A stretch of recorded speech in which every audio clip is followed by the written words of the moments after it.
আসসালামু আলাইকুম সুপ্রিয় শিক্ষার্থীরা, আশা করি সবাই ভালো আছো। আলহামদুলিল্লাহ, আমি তোমাদের আফরোজা ম্যাডাম বলছি। আমিও ভালো আছি।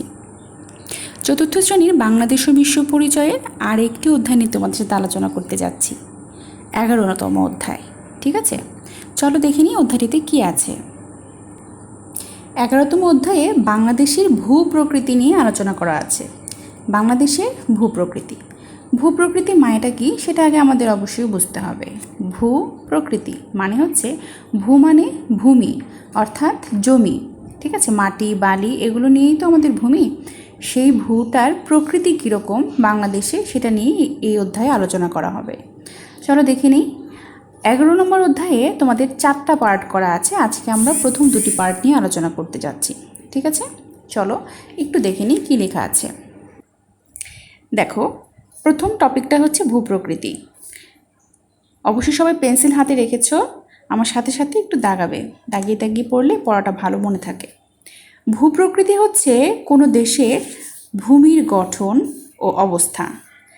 তার মানে হচ্ছে কোনো একটা দেশের ভূমি মানে মাটির বা বালি যেটা দিয়ে ভূমিটা গঠিত হয়, সেই ভূমির গঠন কীরকম এবং অবস্থা কীরকম, বিশেষ করে সে দেশের বিভিন্ন অঞ্চলের ভূমির উচ্চতার তারতম্য, উচ্চতার পার্থক্য।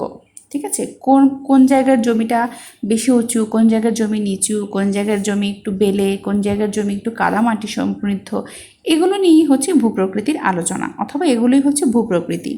অর্থাৎ কোনো দেশের ভূমির গঠন ও অবস্থা, বিশেষ করে সে দেশের বিভিন্ন অঞ্চলের ভূমির উচ্চতার তারতম্যই হচ্ছে ভূপ্রকৃতি।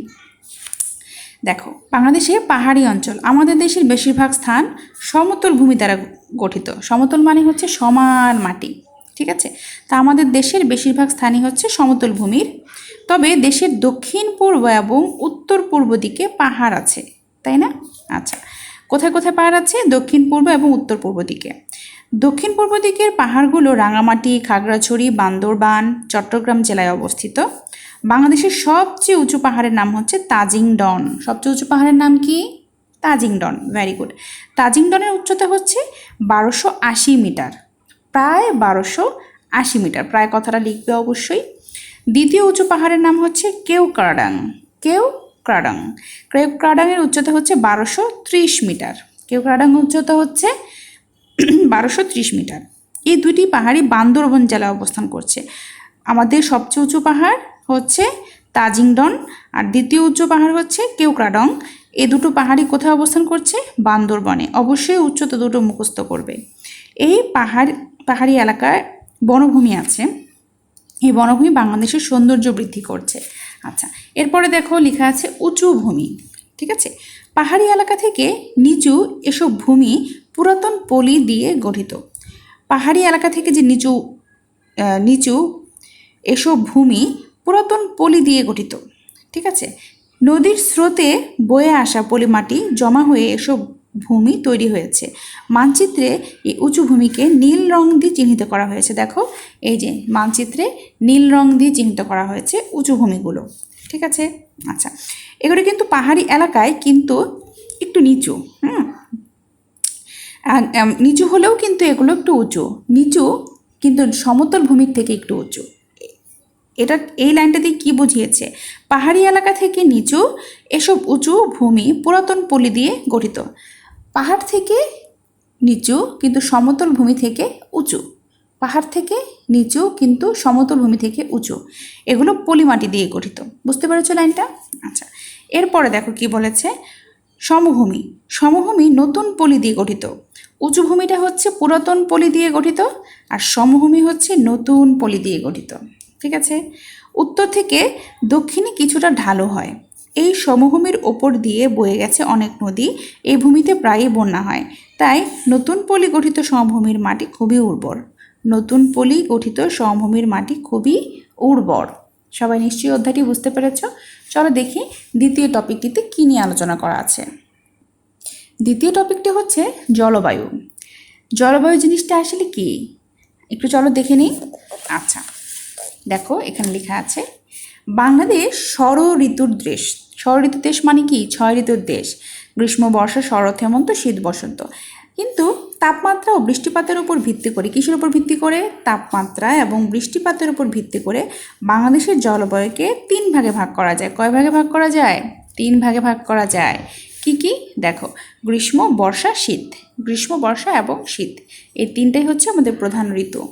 মার্চ থেকে মে মাস পর্যন্ত গ্রীষ্মকাল, তাপমাত্রা থাকে 35 ডিগ্রি সেলসিয়াস। কোনো কোনো দিন তাপমাত্রা এর চেয়ে বেশিও হয়। বছরের সবচেয়ে উষ্ণ মাস হচ্ছে এপ্রিল। সবচেয়ে গরম মাস কোনটা? এপ্রিল। এপ্রিল বা মে মাসে কালবৈশাখী ঝড় হয়। এপ্রিল মে মাসে কালবৈশাখী ঝড় হয়। বর্ষাকাল, জুন থেকে অক্টোবর মাস হচ্ছে বর্ষাকাল। মৌসুমী বায়ু বঙ্গোপসাগর থেকে উত্তর দিকে বাংলাদেশের উপর দিয়ে বয়ে যায়। বঙ্গোপসাগর থেকে উত্তর দিকে বাংলাদেশের উপর এসে বয়ে যায় এবং প্রচুর বৃষ্টিপাত হয়। এই ঋতুতে দেশে গড়ে 203 সেন্টিমিটার বৃষ্টিপাত হয়। গড়ে 203 সেন্টিমিটার বৃষ্টিপাত হয়। কখন? বর্ষাকালে। ঠিক আছে, এরপরে আছে শীতকাল। বর্ষাকালের পরে বাংলাদেশের তাপমাত্রা কমতে থাকে। নভেম্বর থেকে ফেব্রুয়ারি মাস পর্যন্ত শীতকাল স্থায়ী হয়। দেশের উত্তর অঞ্চলে বেশি শীত পড়ে এবং এ সময় গড়ে তাপমাত্রা থাকে 18 ডিগ্রি সেলসিয়াস। কত কমে যায়? গরমের দিন থাকে 35 ডিগ্রির উপরে, আবার শীতের দিনে 18 ডিগ্রি সেলসিয়াস, মাঝে মাঝে তার চেয়েও কিন্তু কমে যায়। বাংলাদেশে কিন্তু তুষার পড়ার মতো ঠান্ডা কখনোই পড়ে না, তাই না? আচ্ছা, যাই হোক, আজকে আমরা এই দুটো টপিক নিয়ে আলোচনা করলাম। একটা হচ্ছে ভূপ্রকৃতি আর একটা জলবায়ু। এই দুটি অধ্যায়ের মধ্যে যে প্রশ্নগুলো আছে সেগুলোই আগামী দিনের পড়া থাকবে। চলো দেখে নিই আগামী দিনের পড়াটা আসলে কি হবে। আগামী দিনের পড়াটা সবাই একটু খেয়াল করো। বিষয় বাংলাদেশের বিশ্ব পরিচয়, 11 নম্বর অধ্যায়ে রিডিং পড়বে পৃষ্ঠা 52 থেকে 55, আর ছোট প্রশ্ন পড়বে 21 থেকে 23 পর্যন্ত। 21 থেকে 23 পর্যন্ত, ঠিক আছে? বড় প্রশ্ন পড়ার প্রয়োজন নেই, কারণ যতটুকু রিডিং পড়া হয়েছে ততটুকুর মধ্যে কোনো রিডিং ছিল না। ঠিক আছে, সবাই অবশ্যই হোমওয়ার্ক করবে। আগামী ক্লাসে আবার দেখা হচ্ছে। ভালো থেকো সবাই। আলহামদুলিল্লাহ। আল্লাহ হাফিজ। আসসালামু আলাইকুম।